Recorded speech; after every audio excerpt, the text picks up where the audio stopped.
नमस्कार, practical education point पर मैं आपका स्वागत करता हूं। इस वीडियो में हम 29 अगस्त को रेलवे ग्रुप डी की सेकंड शिफ्ट में आए मैथ के क्वेश्चंस को देखेंगे। इस वीडियो में आप जो भी क्वेश्चन देखेंगे उनमें एक भी फेक क्वेश्चन नहीं होगा, सारे रियल क्वेश्चन है जो एक्चुअल शिफ्ट में आए हुए हैं। इस वीडियो से आप अपनी स्ट्रेटेजी बना सकते हैं कि कल किस किस तरह से आपके एग्जाम में क्वेश्चंस आ सकते हैं और आपको उन्हें कैसे सोल्व करना चाहिए। चलिए फर्स्ट क्वेश्चन देखते हैं। फर्स्ट क्वेश्चन में कहा है एक्स स्क्वायर एक्स की power 3 plus 4x square plus 6x minus 2 ये एक समीकरण दी है और इसको भाग करना है x प्लस 5 से, और भाग करने के बाद जो शेषफल आएगा वो हमें बताना है कि क्या होगा। अब इस तरह का क्वेश्चन अगर आ रहा है कि शेषफल कितना बचेगा, तो आपने क्या करना है, इसके बराबर आपको 0 मान लेना है।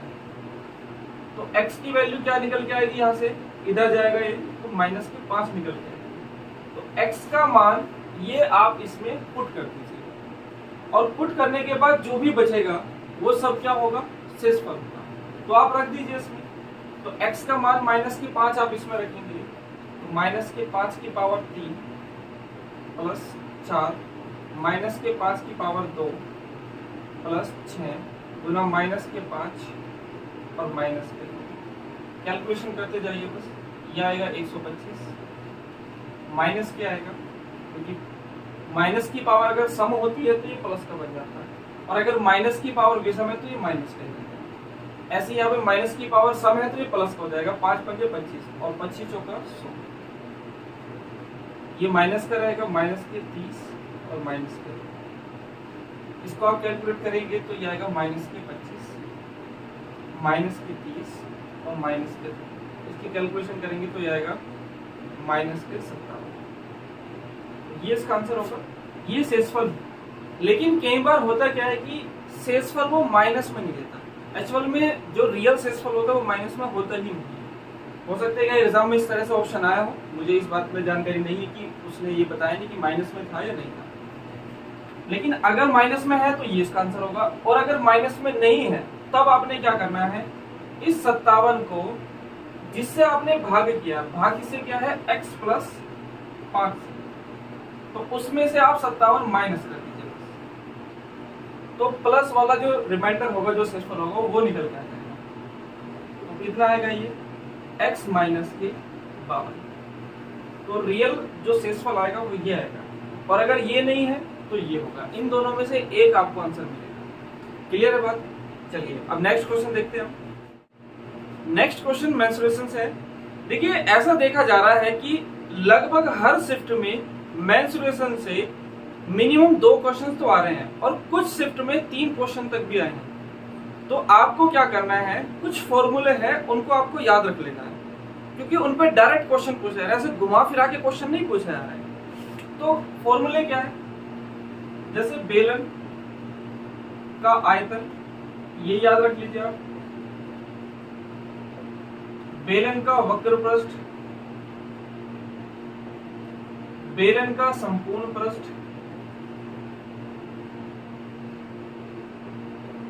ठीक है, ये याद रख लीजिए। बेलन का आयतन होता है पाई r स्क्वायर h, वक्र पृष्ठ होता है 2 पाई r h, संपूर्ण पृष्ठ क्या होता है 2 पाई r h। ये तो हो गया वक्र पृष्ठ। संपूर्ण पृष्ठ में क्या होता है, जो बेलन होता है ना, उसके ऊपर और जो नीचे का ढक्कन होता है ना, बस उसके क्षेत्रफल और ऐड करना है, तो वो वर्ताकार होता है, और वर्त का क्षेत्रफल होता है पाई r स्क्वायर। तो एक ऊपर एक नीचे, तो 2 पाई r स्क्वायर हो जाएगा। ये आप इसमें ऐड कर दीजिए 2 पाई r स्क्वायर। इनमें से आप कॉमन ले सकते हैं 2 पाई r, और कोष्टक में h प्लस r। तो ये फॉर्मूला है, आप इसे याद रख सकते हैं। ऐसे ही वर्त के बारे में पूछा जा रहा है। वर्त का क्षेत्रफल, वर्त का क्षेत्रफल पाई r स्क्वायर होता है। वर्त की परिधि 2 पाई r होता है। वर्त का व्यास, ये भी लिख लीजिए, ये होता है 2r। बस इनको याद रखना है। बाकी से पहले वीडियो में मैंने आपको शंकु वगैरह के बारे में बताया था, तो आप बस इनको याद रख लीजिए, इनके ऊपर ज्यादा क्वेश्चन पूछे जा रहे हैं। अब देखिए क्वेश्चन क्या था इसमें कहा है कि किसी बेलन की त्रिज्या 7 सेंटीमीटर है, जो त्रिज्या है, जो आर है, जो रेडियस है वो है 7 सेंटीमीटर, और इसकी जो हाइट है, ऊंचाई कितनी है 15 सेंटीमीटर। तो हमें बेलन का वक्र पृष्ठ हमसे पूछा कि कितना है, तो वक्र पृष्ठ क्या होता है 2 पाई आर एच। तो 2 पाई आर एच में उठा के मान रख दीजिए 2 पाई आर एच। सिंपल क्वेश्चन है, बस उठा के मान रखना है, आंसर आ जाएगा। तो अगर पाई में मान पूछा है तो पाई का मान मत रखिए, और अगर पाई का मान उसने रखा हुआ है बिना पाई के मान पूछा है तो आप पाई का मान रख दीजिए 22/7। आर का मान है 7 और एच का मान है 15। 7 से 7 कैंसिल हो गया, 15 दूनी 30 और 30 गुना 22 की तो मतलब 22 दिया 66, तो 660 सेंटीमीटर स्क्वायर। ये इसका आंसर। क्लियर है बात? नेक्स्ट क्वेश्चन भी देखिए मेंसुरेशन से है। इसमें कहा गया है कि एक वर्ग है और इसके अंदर एक वर्त है।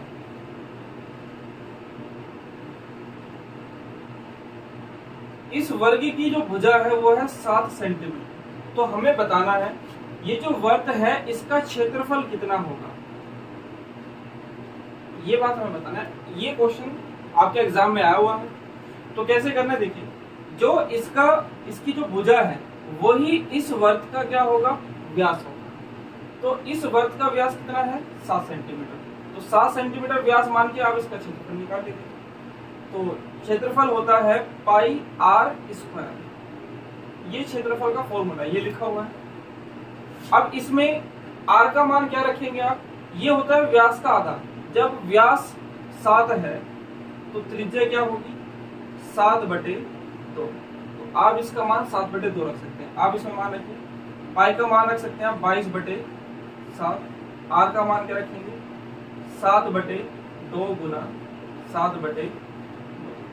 7 से 7 कैंसिल हो गया, इस 2 से काटेंगे 11 बार, 11 सते 77 और बटे 2 से काटेंगे तो ये आएगा 38.5। तो ये इसका आंसर होगा।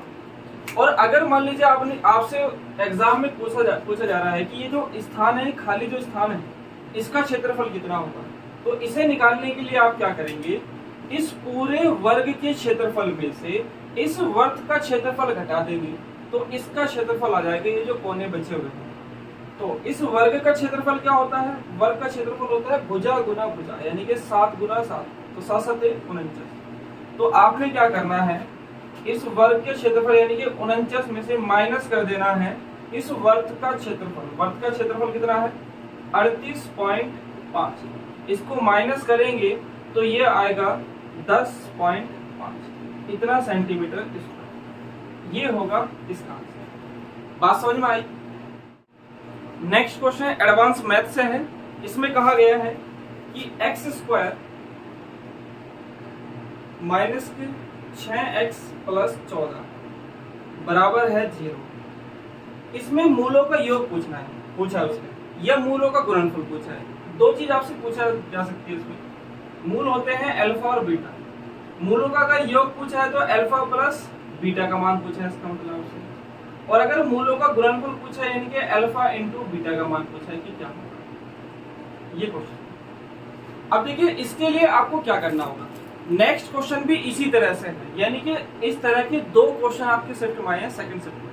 तो कैसे करना है देखिए, अगर आपको इनमें से किसी का भी मान निकालना है या इक्वेशन बनानी है इस तरह से मूलों से, तो आपको क्या करना पड़ेगा, इसमें मान रखना पड़ेगा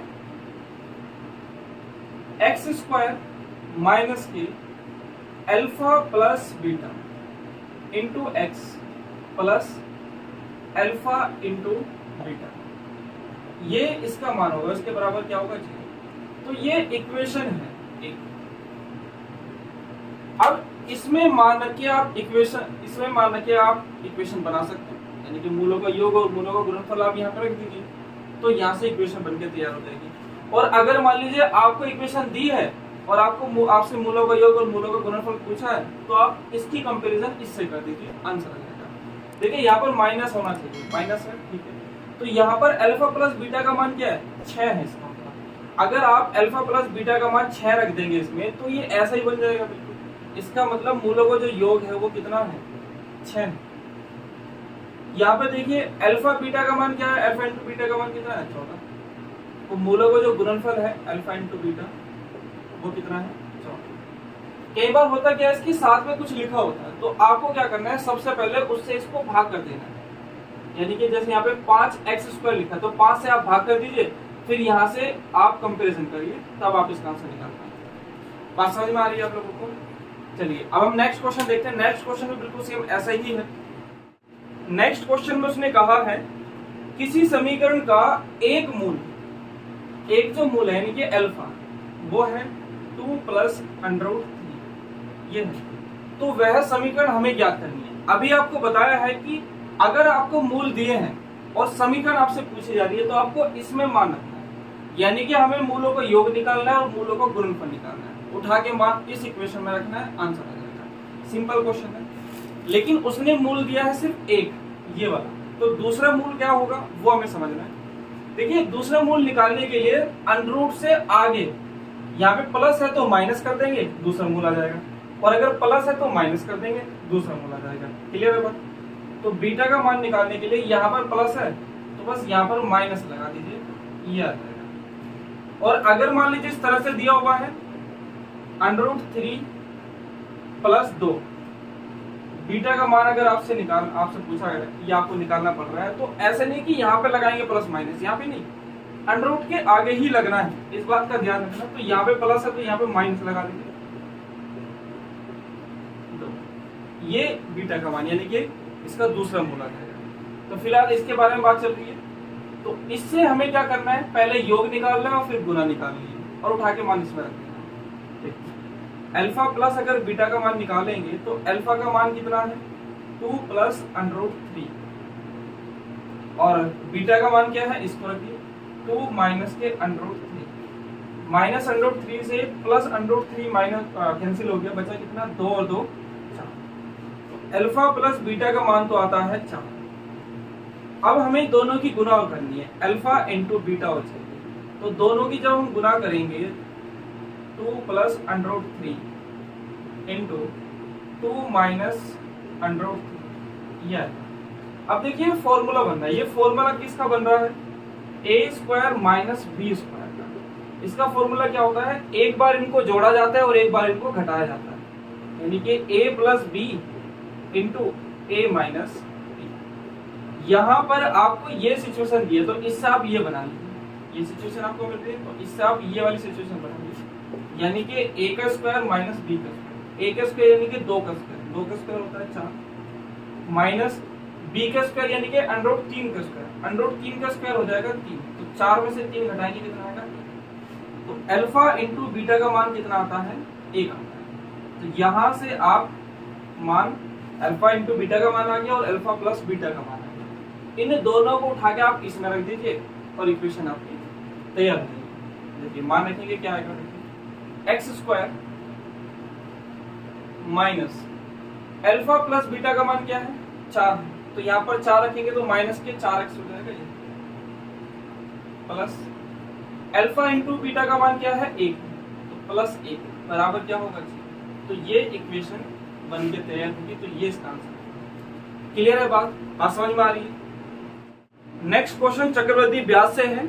इसमें कहा गया है कि 12,500 रुपए ये मूलधन है, इस पर 4% वार्षिक दर से दर है 4% वार्षिक दर से, और हमें बताना है कि 3 वर्ष का चक्रवृद्धि ब्याज कितना होगा, कंपाउंड इंटरेस्ट कितना होगा, ये बात हमें बतानी है। तो इसके लिए देखिए हमें क्या करना होगा, आपको तरीका पता होना चाहिए कि 3 साल का ब्याज निकलना है, चक्रवृद्धि ब्याज होगी, और चक्रवृद्धि ब्याज होता है ब्याज के ऊपर ब्याज, तो ब्याज के ऊपर ब्याज जिसमें लगता है उसी ब्याज को हम चक्रवृद्धि ब्याज बोलते हैं। तो देखिए पहले साल का कितना ब्याज होगा 4% निकालिए। 4% निकालने के लिए क्या करेंगे, हम 1% निकाल के उसको 4 गुना कर देंगे। तो 1% कैसे निकाला जाता है, किसी भी संख्या के पीछे से अगर आप 2 जीरो हटा देंगे या 2 अंकों के बाद पॉइंट लगा देंगे तो वो उस संख्या का 1% होगा।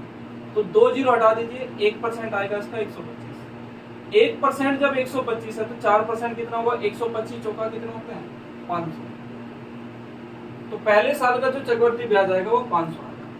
फिर दूसरे साल का कितना ब्याज होगा, अब देखिए जो ये मूलधन है इस पर तो ब्याज लगेगा ही 500, इस पर तो लगेगा ही, प्लस इससे पहले जितना ब्याज मिल चुका है इस पर भी लगेगा, कितना ब्याज, 4% लगेगा। तो इसका 4% निकालिए, इसका 1% कितना होगा, 2 जीरो हटाते ही 5, 1% होता है 5, तो 4%, 5 20, तो 20 रुपए ब्याज यहाँ पर और मिल जाएगा। तीसरे साल कितना ब्याज मिलेगा, मूलधन पे तो लगेगा ही, यहाँ पर ये मूलधन पे है सारा आगे वाली लाइन, तो मूलधन पे तो 500 रुपए लगेगा ही, 4% इसका ब्याज, प्लस इससे पहले जितना भी ब्याज मिल चुका है इन सब पर भी ब्याज लगेगा।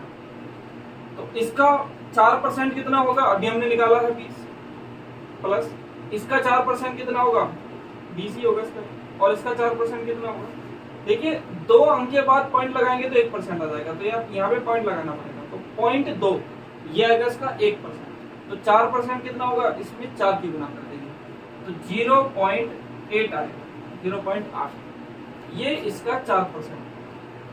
तो ये सारा चक्रवृद्धि ब्याज है 3 साल का, 4% वार्षिक दर से इतने रुपए। तो बस आप इनको जोड़ लीजिए, 1500 तो ये हो गया, और ये कितना हो गया 60, 1560.8, 1560.8, पीछे जीरो भी लगा सकते हैं, इतने रुपए इसका चक्रवृद्धि ब्याज है 3 साल। बात समझ में आ रही है आप लोगों को। नेक्स्ट क्वेश्चन भी एडवांस से है, इसमें कहा गया है a प्लस 1/a बराबर है 6 के, और आपसे पूछा गया है कि a की पावर 3 प्लस 1/a की पावर 3 का मान क्या है। ये क्वेश्चन आपसे पूछा गया है। देखिए आपसे इसका वर्ग भी पूछ सकता है और घन भी पूछ सकता है, कुछ ही पूछ सकता है, तो मैं आपको दोनों के तरीके आपको बता देता हूँ। अगर आपसे इसका वर्ग पूछे, यानी कि इस तरह से पूछे a² प्लस 1/a², इसका मान क्या होगा, तो क्या करना है, देखिए यहाँ पर जो भी यहाँ पे संख्या होगी उसको मान लीजिए k है, तो ये आएगा k², यहाँ पे प्लस है तो बस माइनस कर देंगे 2, और अगर यहाँ पे माइनस होता तो उधर कर देते हम +2, यानी कि k² प्लस 2 आ जाता। बात समझ में आई। इसी तरह से अगर वो हमसे इसके घन के बारे में पूछ रहा है तो हमने क्या करना है, इसके बराबर मान लीजिए k है और इसके घन के बारे में आपसे पूछा जा रहा है, तो आपने क्या करना है, इसके क्यूब में से k की पावर 3, इसके क्यूब में से अगर इधर प्लस है तो माइनस कर देंगे इसी का 3 3k, ये माइनस कर देंगे तो इसका मान आ जाएगा। क्लियर है बात। तो ये चीज बिल्कुल सेम इसी की तरह है। यहाँ पर हमें क्या करना है, इसके 3 गुने में से, इसके क्यूब में से इसी का 3 गुना माइनस कर देना है, तो उठा के कर दीजिए। इसका क्यूब कितना होगा, यानी कि 6 का क्यूब माइनस 3 गुना 6, ये कैलकुलेट करना है। 6 का क्यूब होता है 216 माइनस 36 18, और इसमें से इसे माइनस करेंगे तो ये आएगा 190, ये इसका आंसर होगा। बात समझ में आई। देखिए नेक्स्ट क्वेश्चन भी मेंसुरेशन से ही है। इसमें उसने कहा है कि वृत्त का क्षेत्रफल 196 पाई और वृत्त का क्षेत्रफल अभी आपको बताया है कि वृत्त का क्षेत्रफल होता है कि पाई आर स्क्वायर। इसका मतलब इसका मान दिया उसने 196। यहां से आप क्या कर सकते हैं, आर का मान निकाल सकते हैं। पाई से पाई कैंसिल हो जाएगा तो आर स्क्वायर बराबर क्या होता है 196, और ये जो स्क्वायर है, ये जो स्क्वायर है दादा के क्या होगा √2।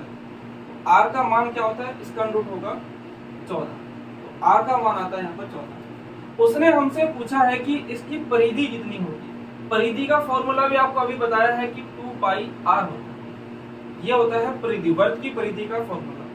इसमें उठा के मान रख दीजिए। अगर उसने आंसर पाई में दिया है तो पाई को आप रखे रहने दीजिए, बाकी इन दोनों का मान आप रख लीजिए। और अगर उसने पाई का मान, पाई ऑप्शन में नहीं दिया तो आप पाई का मान रख देंगे 22/7। देखिए 2 पाई का मान रखेंगे 22/7, और आर का मान क्या है 14।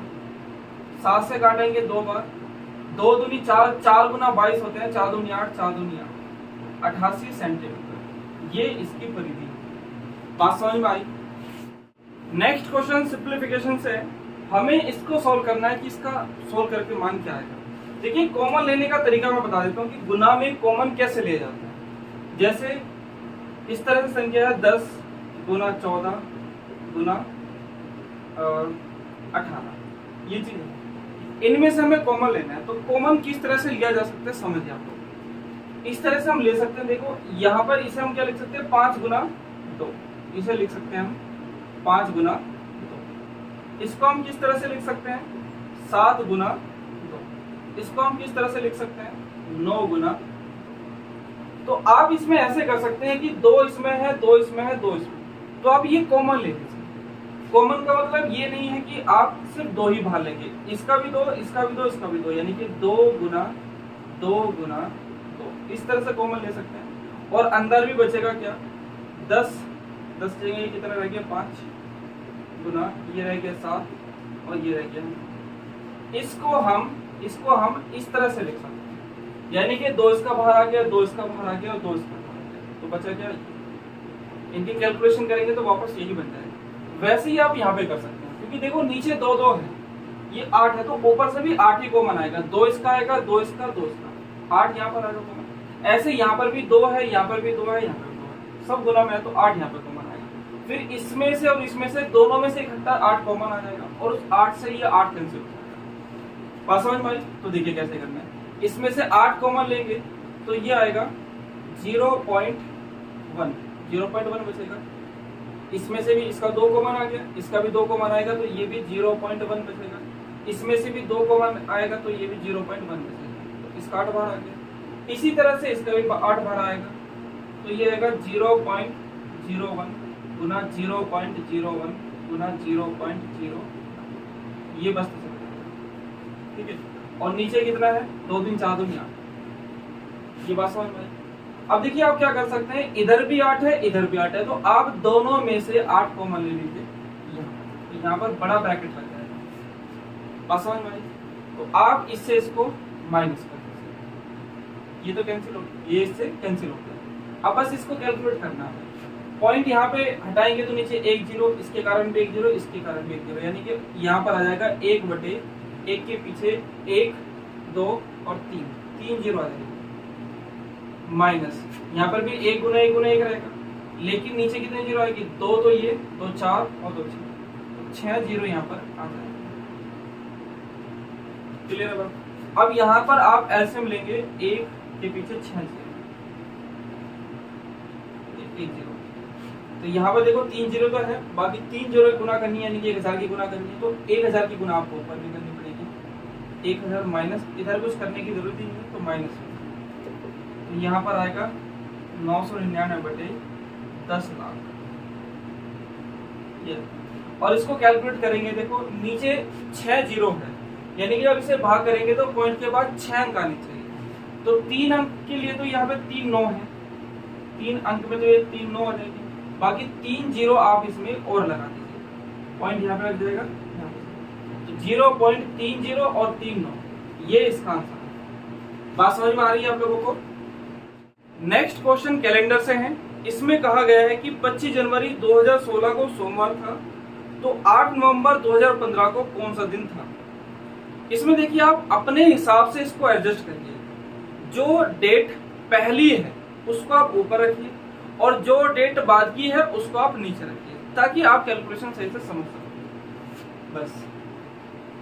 तो इसमें 8 नवंबर यानी कि 11 महीना 2015, इसका दिन तो हमें बताना है, और उसने दिन किसका दिया है 25 जनवरी 11 महीने यानी कि 2016, इसका दिन दिया उसने सोमवार, और इसका दिन हमसे पूछा है कि क्या, तो यानी कि हमें बैक डेट का बताना है। तो बैक डेट का बताना है तो इस बात का ध्यान रखना कि अगर बैक डेट पे अगर आप जा रहे हैं तो जो हफ्ता होगा, जो वीक होगा, वो उल्टा चलेगा। यानी कि अगर 2 दिन आ रहे हैं तो 2 दिन क्या करेंगे, आपको पीछे लेके जाना पड़ेगा 2 दिन, और अगर आपको आगे का निकालना है तो 2 दिन आप आगे बढ़ा के लेके चलेंगे। यानी कि अगर आगे जा रहे हैं तो +2 और पीछे आ रहे हैं तो माइनस कर। क्लियर है बात? यहाँ पे हमें पीछे लेके जाना है तो माइनस में करेंगे। ये वाली कैलकुलेशन आपको समझ में आई? अब इसे सोल्व करते हैं। देखिए पहले हम देखेंगे कि इन दोनों के बीच कितने विषम दिन आते हैं। तो विषम दिन निकालने के लिए हम क्या करेंगे, देखिए 11वां महीना है यहाँ पर, तो 11वां महीना होता है 30 का, 30 में से 8 दिन तो ये कैंसिल हो गए, हमें इसके बाद के दिन देखने हैं। तो 30 में से 8 हटाएंगे तो कितने दिन बचेंगे, 22। तो जो नवंबर है उसके 22 दिन है हमारे पास। अब आता है दिसंबर, उसकी बात करते हैं। दिसंबर में होता है 31 दिन। तो आप क्या करें, या तो 31 दिन पूरा रखें या फिर आप इसमें से हफ्ते हटाकर जो शेष दिन होंगे यानी कि जो विषम दिन होंगे उसको आप रखें। 7 से भाग करेंगे तो 7 चौक 28, विषम दिन कितना आते हैं 3। 28 हटाने के बाद 3 दिन बचेंगे, तो वही क्या होंगे, विषम दिन। हफ्ते हटाने के बाद जो बचते हैं ना वो विषम दिन होते हैं, ऑड डेज होते हैं। तो यहाँ पर 3 दिन आप रख लीजिए। अब आता है 2016। 2016 के कितने दिन लेने हैं, 25। तो या तो आप 25 रख लीजिए या फिर आप इसमें भी विषम दिन हटा के रख लीजिए। 25 को 7 से भाग करेंगे, 7 से 21 कितने दिन बचते हैं, शेष 4 दिन। 21 हटा देंगे तो 4 दिन बचेंगे, 4 दिन आप यहाँ पे रख सकते हैं। आप यहाँ पे 22 की जगह भी 7 से 21 दिन हटा के कितने दिन रख सकते हैं, 1 दिन रख सकते हैं। कितने होंगे, 1 3 4 ये बचेंगे। सबको जोड़ेंगे कितना आएगा, ये 8। तो इसका मतलब 8 इसमें दिन बचे हैं। अभी ये 7 से ज्यादा है तो 7 से भाग करके जो शेष बचेंगे उनको आप रख लीजिए। 7 से भाग करेंगे, 7 एकम 7, यानी कि 7 दिन कैंसिल हो गए या 1 हफ्ता कैंसिल हो गया, बचा कितना है, 1 दिन बचा। इसका मतलब इस पूरे में सिर्फ 1 दिन विषम आता है। 1 दिन विषम आता है तो हमें क्या करना पड़ेगा, या तो 1 दिन आगे बढ़ाना पड़ेगा या फिर 1 दिन पीछे हटाना पड़ेगा, बस इतना है। अब हमें देखना है कि आगे बढ़ाएं या पीछे हटाएं। अगर आपसे बैक डेट का पीछा है, बैक डेट का पूछा है आपसे, तो आप इसको पीछे लेके जाइए। और अगर आपसे आगे की डेट का पूछा है तो आप हफ्ते को आगे लेके जाइए। तो यहाँ पर देखिए पीछे का पूछा है, क्योंकि 16 है 2016 और पूछा 2015 का, पीछे का पूछा, तो आप 1 दिन माइनस कर दीजिए। सोमवार में से 1 दिन माइनस करेंगे तो क्या आएगा, रविवार आएगा। तो यहाँ पर जो आंसर होगा वो क्या आएगा, रविवार। बात समझ में आई। Next question profit and loss से है। Next question profit and loss से है। इसमें कहा गया है कि 210 रुपए अंकित मूल्य वाली वस्तु, यानी कि जो एमआरपी है वो कितना है, 210 रुपए। वस्तु को 10% छूट पर यानी कि डिस्काउंट दिया है 10% का, और जो प्रॉफिट हो रहा है वो हो रहा है 5%। तो हमें इसका क्रय मूल्य यानी कि कॉस्ट प्राइस बताना है, सीपी बताने की क्या होगा। एमआरपी उसने दिया है ये MR 210। क्लियर है बात। अब देखिए क्या करना है हम लोगों को। देखिए जो छूट दी जाती है, जो डिस्काउंट दिया जाता है वो हमेशा एमआरपी पे दिया जाता है, और जो लाभ कमाया जाता है वो हमेशा क्रय मूल्य पे कमाया जाता है। अब उसने कहा कि 10% की छूट दी है, यानी कि एमआरपी अपने आप में कितने परसेंट होगा, 100%। जब एमआरपी 100% है और 10% की दे दी है छूट, तो एमआरपी से कितने परसेंट बेची जा रही है, 90% तक। तो एमआरपी का 90% निकाल लीजिए। इतने में क्या हो रही है, ये सिर्फ बेची जा रही है। तो बेची जा रही है इसका मतलब ये क्या है, इसका सेलिंग प्राइस है। ये इसका क्या है, सेलिंग प्राइस है। और इस पर हो रहा है 5% का लाभ। लाभ किस पर होता है, हमेशा कॉस्ट प्राइस पर होता है, कॉस्ट प्राइस पर होता है। और कॉस्ट प्राइस में 5% का लाभ हो रहा है। इसका मतलब अगर कॉस्ट प्राइस 100% है तो उसमें 5% ज्यादा है, यानी कि 105% में बेचा जाता है। तो कॉस्ट प्राइस का अगर आप 105% निकालेंगे तो इतने परसेंट में ये बेचा जा रहा है, बेचा जा रहा है। इसका मतलब ये भी क्या है, सेलिंग प्राइस है। अब देखिए दोनों ही जगह एक ही वस्तु है और दोनों क्या है, सेलिंग प्राइस यानी कि विक्रय मूल्य। तो ये आपस में क्या होगा, बराबर होगा। तो बस हमें बराबर कर देना। परसेंटेज से परसेंटेज कैंसिल हो गया।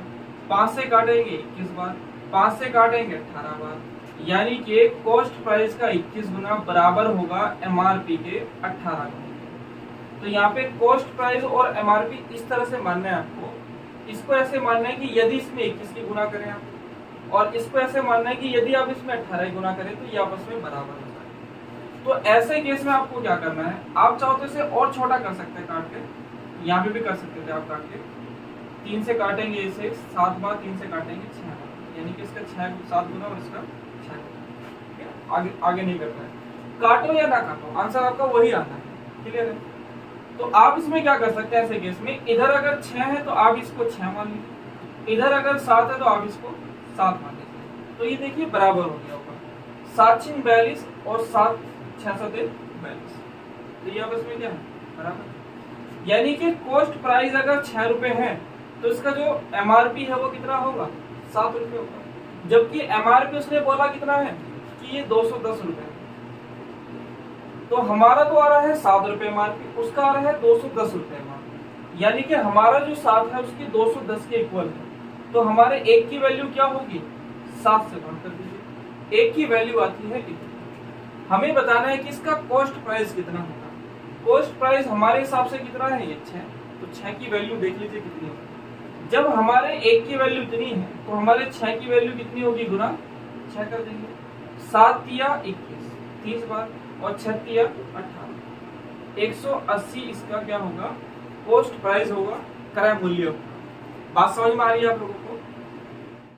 नेक्स्ट क्वेश्चन है इसमें कहा गया कि इनमें से कौन सी संख्या 3 से विभाजित नहीं है।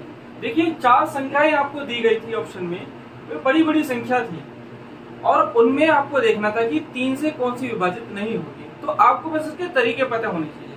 संख्या इसमें नहीं है क्योंकि संख्या नहीं बताई गई हमें, उनको याद नहीं थी, लेकिन आपको मैं तरीका बता देता हूँ कि किस तरह से आपको चेक करना है। देखिए 3 से कटने वाली संख्या कौन सी होगी, 3 से कटने वाली संख्या कौन सी होती है। ये चेक करने के लिए आपने क्या करना है, संख्याओं का योग, संख्या के अंकों का योग बटे, अगर 3 से कटने वाली संख्या चाहिए तो 3 रख दीजिए आप।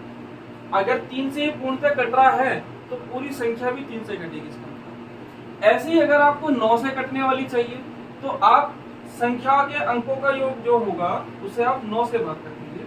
अगर 9 से पूर्णतः कट रहा है तो पूरी संख्या भी 9 से कटेगी, और जो संख्या 9 से कटेगी वो 3 से तो कटेगी।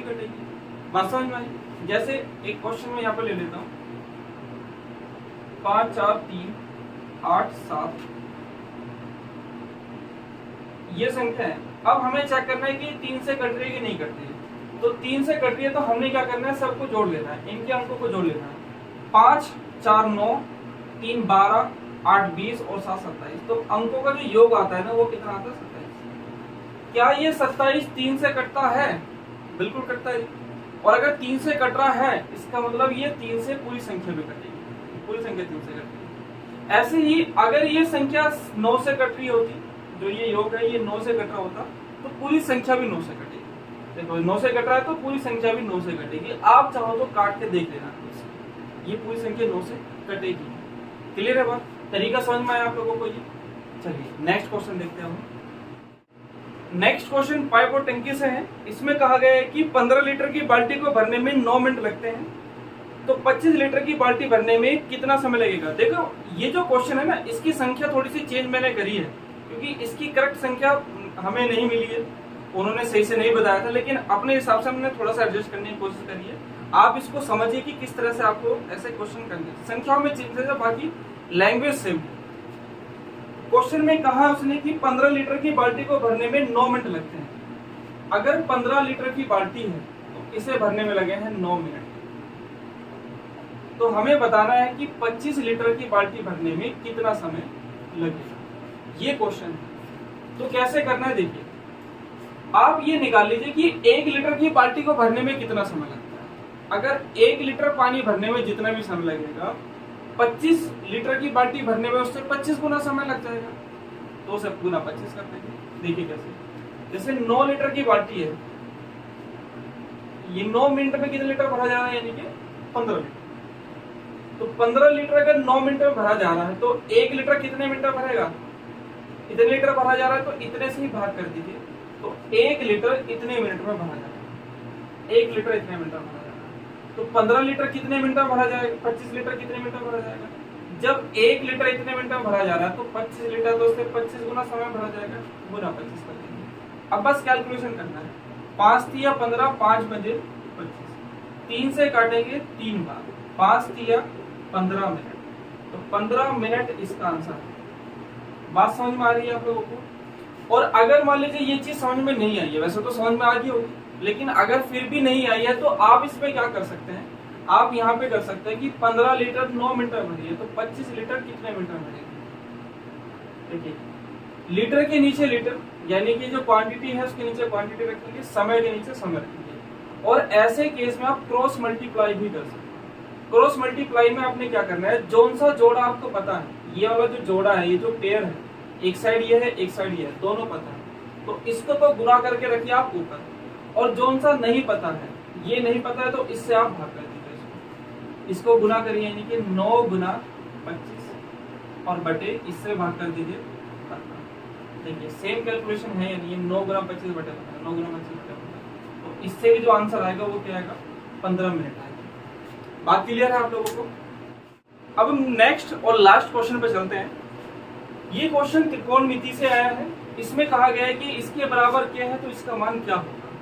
तो आपने क्या करना है, देखिए ये क्वेश्चन में आप एक फॉर्मूला अप्लाई कर सकते हैं, a² माइनस b²। इसमें हम क्या करते हैं, एक बार तो दोनों को जोड़ देते हैं और एक बार दोनों को घटा देते हैं। तो इसमें आप यही चीज अप्लाई कर सकते हैं। इसमें हम लिख सकते हैं इसको cos² थीटा की पावर 2, यहाँ पे लिख सकते हैं sin² थीटा की पावर 2। तो ये इस तरह से बन जाएगा, और एक बार प्लस में लिखेंगे फिर, और एक बार माइनस, यानी कि इस तरह से इसे लिखेंगे cos² theta plus sin² theta into cos² theta minus sin² theta, और बराबर में क्या है इनके, इसको हमने इस तरह से डिवाइड कर दिया, तोड़ लिया इसको, और इसका मान क्या होता है, 1 होता है, यानी कि sin² theta plus cos² theta का मान क्या होता है, ये सर्व समीकरण है। ये 3 तरह की सर्व समीकरण होती है, वो आपको पता होनी चाहिए बहुत अच्छे से। एक होती है sec² थीटा बराबर 1 प्लस tan² थीटा, एक होती है cosec²